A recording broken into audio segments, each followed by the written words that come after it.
বন্ধুরা, আজকে আবার একটা নতুন রেসিপি নিয়ে চলে এসেছি। সেটা হলো বেগুন ইলিশ। মানে আলু বেগুনগুলি ভেজে নিয়েছি, মাছগুলি ভেজে নেব। হলুদ লবণ মাখিয়ে নিয়েছি। এখানে আস্ত জিরে, আদা, কাঁচামরিচ নিয়েছি, এগুলি পেস্ট করে নেব। এখানে গুঁড়ো মশলা নিয়েছি, হলুদ, লবণ, মরিচের গুঁড়ো। মাছগুলি কিন্তু আলু গরম হয়ে গেছে, মাছগুলি ভেজে নেব। মাছগুলি ভেজে নিয়েছি আর এখানে বাটা মশলা আর গুঁড়ো মশলাগুলিকে অ্যাড করে নেব। দেখো তেল গরম হয়ে গেছে বন্ধুরা। এখন কালো জিরে ফোড়ন দিয়ে দেব। কালো জিরে ফোড়ন দিয়ে দিয়েছি। এখানে গুলে রাখা সবগুলো মশলা দিয়ে দেব।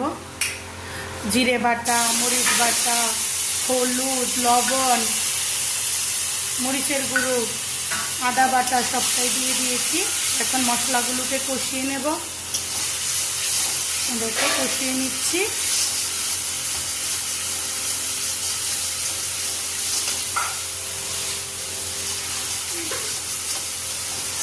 দেখো মশলা থেকে তেল ছেড়ে দিয়েছে, মশলা কষানো হয়ে গেছে। এখন দিয়ে দেব ভেজে রাখা আলু আর বেগুনগুলি, দিয়ে একটু কষিয়ে নেব। দিয়ে দিয়েছি।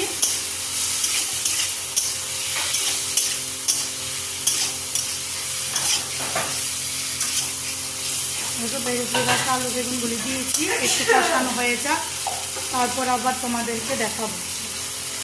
আলু আর বেগুনগুলি কষানো হয়ে গেছে। এখন দিয়ে দেব জল রেডি করে রেখেছি। এখন জল দিয়ে দেব।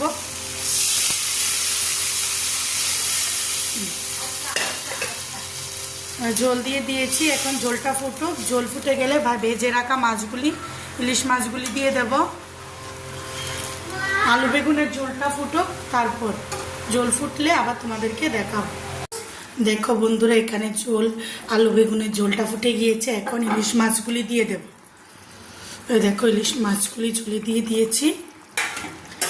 একটু ফুটিয়ে নামিয়ে নেব।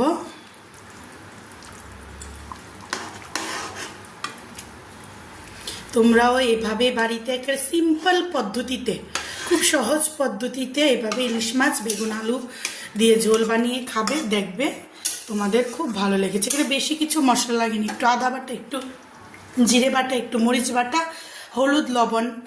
আর তোমরা যদি লাল করে খেতে চাও তাহলে মরিচের গুঁড়ো দেবে, দিয়ে কালো জিরে ফোড়ন দিয়ে এরকমভাবে পাতলা ঝোল করে খাবে, দেখবে তোমাদের খুব ভালো লাগবে। খুব সহজ পদ্ধতিতে